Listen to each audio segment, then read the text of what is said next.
Bom dia. Estamos na sexta mensagem do livro de Jó. Vamos começar nosso estudo do capítulo 2, no verso 10, e vamos até entrar no capítulo 3. Mas mesmo nas dificuldades de perder tudo que tinha, seus filhos, até o respeito da sua própria esposa, Jó confiou no Senhor.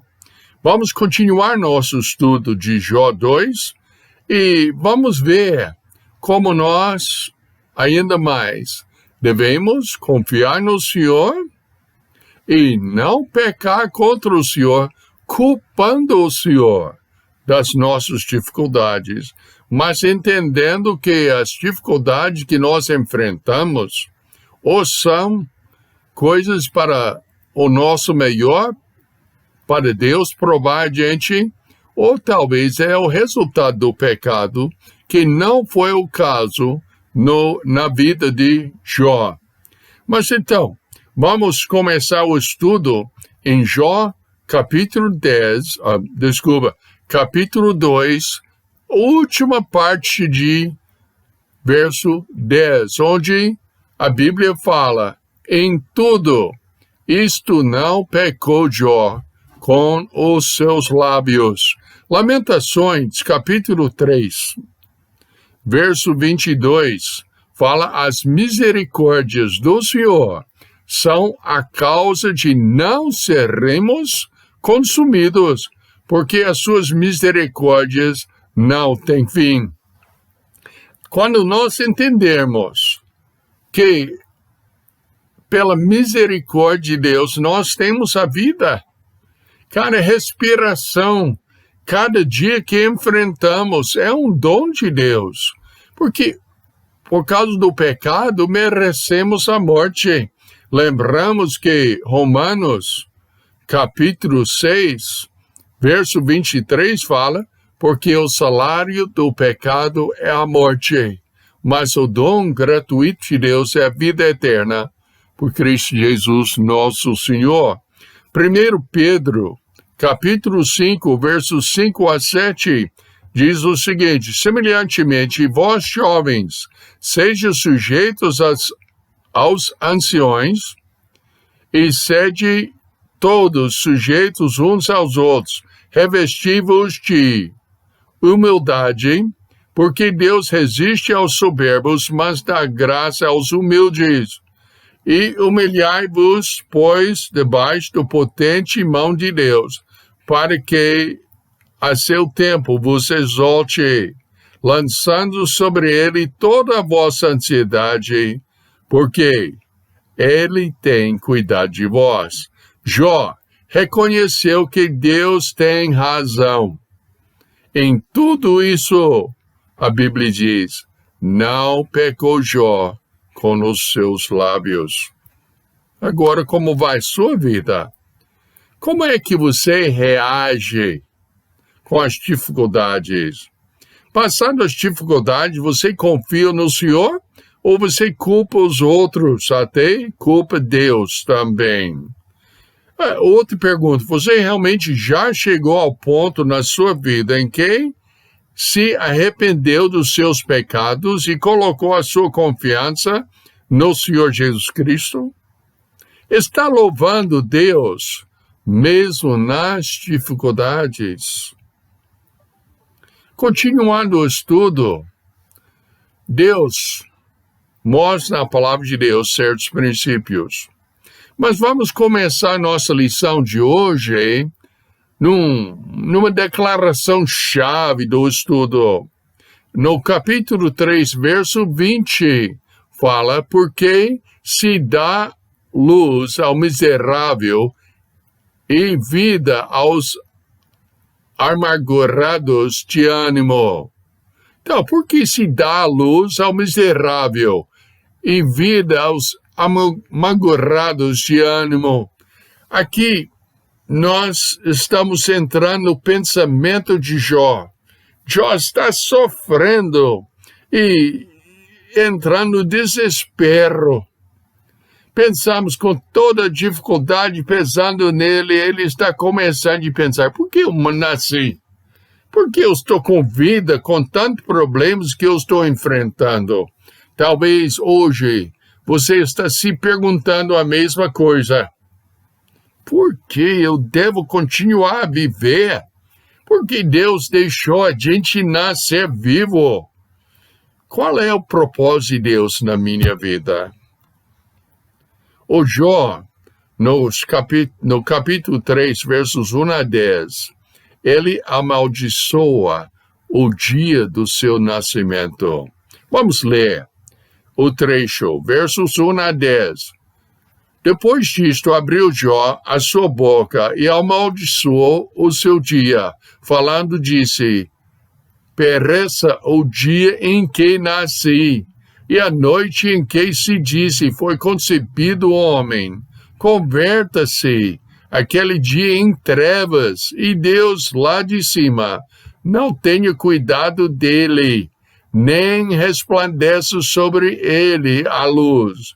Contaminem no as trevas, e a sombra da morte habita sobre ele nuvens, e a escuridão do dia o espante. Quanto àquela noite, dela se apodere a escuridão, e não se regozije ela entre os dias do ano, e não entre o número dos meses. Ah, que solitária seja aquela noite, e nela não entre voz de júbilo. Amaldiçoem-na aquele que amaldiçoam o dia, e que estão prontos para suscitar o seu pranto. Escurecem-se as estrelas do seu crepúsculo,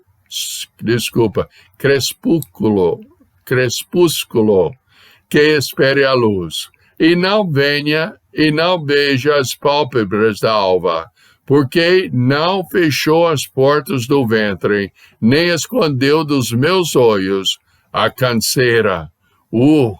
Mas esse é pesado, até quando estava lendo, mas é pesado. Jó falando, pode até apagar o meu dia do calendário, o mês, deixa todo escuro.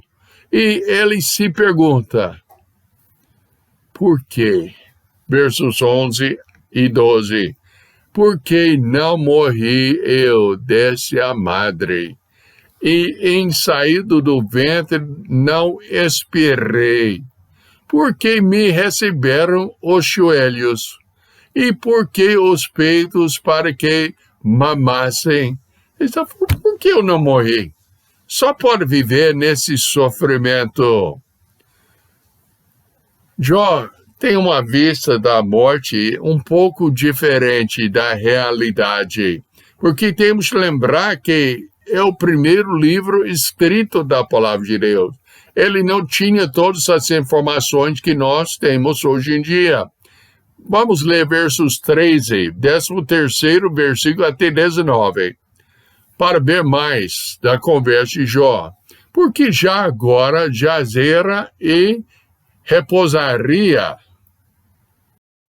com os reis e conselheiros da terra que para si edificam casas nos lugares assolados, ou com os príncipes que possuem ouro, que enchem as suas casas de prata, ou como aborto oculto não existiria, como as crianças que não viram a luz. Ali os maus cessam de perturbar, e ali repousam os cansados. Ali os presos juntamente repousam, e não ouvem a voz do exator. Ali está o pequeno e o grande, e o servo livre de seu senhor. Jó pensa que depois da morte tudo para de existir. Mas vamos ver daqui um pouco a realidade da morte. Nos versos 20 a 26, nós vimos a agitação de Jó, como ele fica agitado. Fala assim, por quê? Se dá a luz ao miserável e vida aos amargurados de ânimo, que esperam a morte e ela não vem, e cavam em procura dela, mas do que de tesouros ocultos, que de alegria soltam, exultam achando a sepultura. Porque se dá luz ao homem, cujo caminho é oculto, a quem Deus o encobriu. Porque antes do meu pão vem o meu suspiro, e os meus gemidos se derramam como água, porque aquilo que temia me sobreveio, e o que receava me aconteceu. Nunca estive tranquilo, nem sosseguei, nem repousei, mas veio sobre mim a perturbação. Que leitura! De novo eu digo, pesado. Jó realmente estava deprimido, angustiado por causa das dores e a perca que ele tinha da vida. Através da revelação, citada em vários lugares da Bíblia, entendemos mais sobre a morte. Nós temos várias perguntas sobre a morte. Talvez até você tenha perguntas sobre a morte. Como assim? O que acontece quando morrer? Para onde vamos depois da morte? Existe um lugar intermediário entre o céu e o inferno? Quando uma pessoa morre, será que ela fica suspensa, esperando uma ação futura? O dormir citado em 1 Coríntios 15, 51, refere-se ao estado de uma pessoa entre a vida e a morte, pois fala assim, eis aqui vos digo um mistério, na verdade nem todos dormiremos, mas todos seremos transformados. Temos de entender, essas perguntas têm resposta, e vamos ver as respostas dela. Mas Jó não teve o benefício que nós temos. Lembramos que Jó vivia na época de Abraão e não tinha os salmos para lhe confortar, nem o livro de Provérbios ou Eclesiastes para receber sabedoria. Certamente não tinha o Novo Testamento para receber instruções. Então, o que Jó reclama e a sua opinião e expressões que nós podemos ver em Jó, ele não teve o que nós temos hoje em dia. Vamos ver umas respostas bíblicas às perguntas. Primeiro, a palavra dormir pode ser usado figurativamente e é usado assim em muitas ocasiões na palavra de Deus. O Senhor Jesus Cristo utilizou-se do uso figurativo em João 11, versos 11 a 14, onde ele fala assim falou e depois disse-lhes Lázaro, o nosso amigo dorme, mas vou despertá-lo do sono. Disseram, pois, os seus discípulos, Senhor, se dorme, estará salvo. Mas Jesus dizia isto da sua morte. Ele, porém, cuidava que falava do repouso do sono. Então, Jesus lhe disse claramente, Lázaro está morto. O sono é uma atividade praticado pela carne, não sendo praticado pelo espírito ou pela alma. Apenas aquilo que é mortal precisa de descanso. O que não é mortal não necessita descansar. Ou seja, como o Senhor Deus criou o mundo em 6 dias. No 7º dia, ele descansou. Ué, por quê? Deus fica cansado? Não. Ele cessou das suas atividades. Então, o Espírito não precisa descansar. Só vai cessar daquela atividade. Quando nós morremos, vamos passar dessa vida para outra, para a vida eterna. Os que têm Cristo para a vida eterna, os que não têm Cristo para a morte eterna. Mas vai cessar uma vida mortal para uma vida eterna, ou morte eterna se não tiver Cristo. A respeito do assunto referente à existência ou não de um lugar intermediário entre o céu e o inferno, a Bíblia diz o seguinte. Então vamos ver o que a Bíblia diz sobre um lugar intermediário entre o céu e o inferno. Eclesiastes 12, verso 7, fala assim: e o pó volte à terra como o era, e o espírito volte a Deus que o deu. Em Lucas 16, versos 22 e 23, também diz assim: e no inferno ergueu os olhos, estando em tormentos, esse homem rico, e viu ao longe Abraão e Lázaro no seu seio. Clamando, disse: Pai Abraão, tem misericórdia de mim, e manda a Lázaro, que moe na água, a ponta do seu dedo, e me refresque a língua, porque eu estou atormentado nessa chama.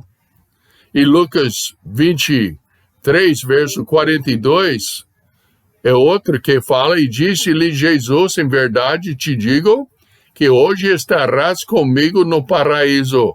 Lembra com quem falou isso? Ele estava crucificado entre 2 malfeitores, 2 ladrões, assassinos. E um falou: lembra-te de mim quando entras no teu reino. E o Senhor falou: hoje estareis comigo no paraíso. Não ia passar por outra etapa, e estaria junto com o Senhor Jesus Cristo. Em 2 Coríntios 5, 6 a 8 fala: por isso estamos sempre de bom ânimo, sabendo que, enquanto estamos no corpo, vivemos ausentes do Senhor, porque andamos por fé e não por vista. Mas temos confiança que desejamos antes deixar este corpo para habitar com o Senhor. Então, não tem nada de lugar intermediário. Morreu, se tiver Cristo como Salvador, logo está no céu. Morreu, sem Cristo como seu Salvador, confiando na sua religião, nas suas boas obras, na sua família, logo estará no lugar do castigo, o inferno. Filipenses 1, 21, explica assim: porque para mim o viver é Cristo e o morrer é ganho. Paulo falando: olha, eu saindo desta vida, eu estarei com o Senhor. E esta não é um castigo, mas é uma benção. De novo, em Hebreus 9, 27, fala: e como aos homens está ordenado morrerem uma vez, vindo depois disto o juízo. Através dos versículos que já mencionamos, podemos notar a ausência nas Escrituras de qualquer menção feita de algum lugar intermediário entre o céu e o inferno. A Bíblia ensina que após a morte é imediata, está no céu ou no inferno. Um dos 2 lugares só. A pessoa salva pela graça de Deus, na pessoa do Senhor Jesus Cristo, tem como destino, depois da morte, o céu, onde não terá que lutar contra a carne e o pecado, comparado com o sono, no caso de Lázaro, em João 11, versos 11 a 14. E o descanso em Apocalipse 14, 13. Apocalipse 14, 3, nós não lemos ainda. Então vamos ler agora. E ouvi uma voz do céu que me dizia: escreve, bem-aventurados os mortos, que desce agora morrem no Senhor. Sim, diz o Espírito, para que descansem. Descansem nos seus trabalhos e das suas obras os seguem. A pessoa que não tem o Senhor Jesus Cristo como seu único Salvador, também não tem nenhuma esperança de chegar ao céu, pois para tal pessoa resta apenas a condenação do inferno. Não tem, depois dessa vida, uma chance, uma oportunidade de passar de um certo lugar, que não é o inferno, nem o céu, mas um certo lugar para o céu. Ou vai para o céu, ou vai para o inferno. Para o pastor Bill, mas onde que fala isso na Bíblia? Lucas 16, versos 19 a 31. Fala o seguinte: ora, havia um homem rico e vestia-se de púrpura e de linho finíssimo e vivia todos os dias regalada e esplendidamente. Havia também um certo mendigo chamado Lázaro, que jazia cheio de chagas à porta daquele, e desejava alimentar-se das migalhas que caíram da mesa do rico. E os próprios cães vieram lamber-lhe as chagas. E aconteceu que o mendigo morreu e foi levado pelos anjos para o seio de Abraão. E morreu também o rico, e foi sepultado. E olha, verso 23, logo, morreram os dois. Onde está o mendigo? Conjunto com Abraão, na bênção de Deus. Onde está o rico? Verso 24, ou 23, desculpa. E no inferno ergueu-se os olhos, estando em tormentos, e viu ao longe Abraão e Lázaro no seu seio. O rico, não porque era rico, mas porque ele rejeitava Deus, estava logo no inferno, não dormindo, não esperando no lugar intermediário, com chance de ganhar o céu, mas estava sofrendo já. E Lázaro já estava nas bênçãos de Deus, já, imediatamente. Em João 3:36 fala o seguinte: aquele que crê no Filho tem a vida eterna. Mas aquele que não crê no Filho não verá a vida, mas a ira de Deus sobre ele permanece. De novo, em Apocalipse, capítulo 20, versos 11 a 15. E viu um grande trono branco que estava sentado sobre ele, de cuja presença fugiu a terra e o céu, e não se achou lugar para eles. E viu os mortos, grandes e pequenos, que estavam diante de Deus. E abriram-se os livros, e abriu outro livro, que é o livro da vida. E pulando para o último versículo, que fala: e aquele que não foi achado escrito no livro da vida foi lançado no lago de fogo. Essa é a realidade. Então, para todos nós temos de entender que é agora o dia da salvação. É agora que a pessoa tem que aceitar Cristo como Salvador, porque depois da morte não tem outro jeito. Então, resta, ou seja melhor, assim, para a pessoa que não arrependeu-se e colocou a sua fé em Cristo, é importantíssimo que ela faz essa decisão, rejeitando o pecado, rejeitando a confiança que tem nas suas próprias obras, rejeitando a confiança que tem na sua própria igreja. E coloque a sua confiança, a sua fé, unicamente e totalmente na pessoa do Senhor Jesus Cristo. Aí, encontrando a morte, que todos nós encontraremos, vai para o céu e não para o inferno. A resposta à pergunta para onde iremos depois da morte é o seguinte: os que têm os seus pecados lavados pelo sangue de Cristo, nada os impedem de entrarem imediatamente na presença do Senhor. Os que não têm seus pecados lavados pelo sangue de Cristo, todos os impedem de entrarem no céu. E tudo é a razão para ir para o inferno. Não tem outro caminho. A resposta à pergunta: existe um lugar intermediário entre o céu e o inferno? Quando a pessoa morre, vai dormir e esperar o julgamento de Deus mais tarde? A pessoa que morre vai para um certo lugar esperando que alguém aqui na terra vai orar por suas almas para ou dar dinheiro para sua igreja para que possa ir para o céu mais na frente? Ou talvez pagar seus próprios pecados um tempo esperando?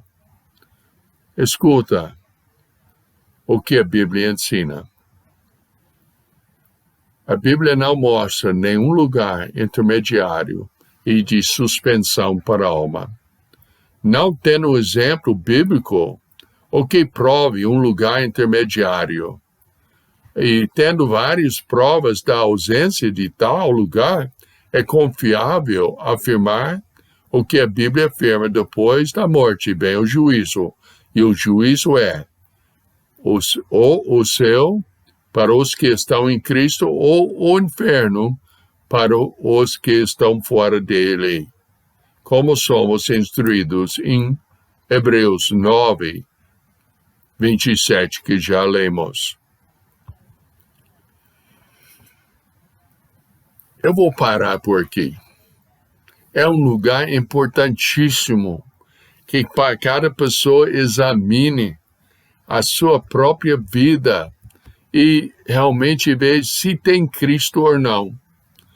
Se seus próximos têm Cristo ou não.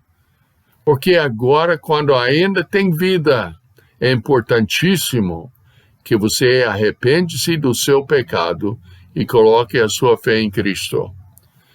Para os que têm Cristo, é importantíssimo que avisarmos os nossos familiares, nossos amigos, do perigo de morrer sem Cristo. Se tiver uma dúvida, se gostaria de saber mais sobre o assunto, pode me escrever aqui no WhatsApp ou no Face, por e-mail, para que eu possa te ajudar.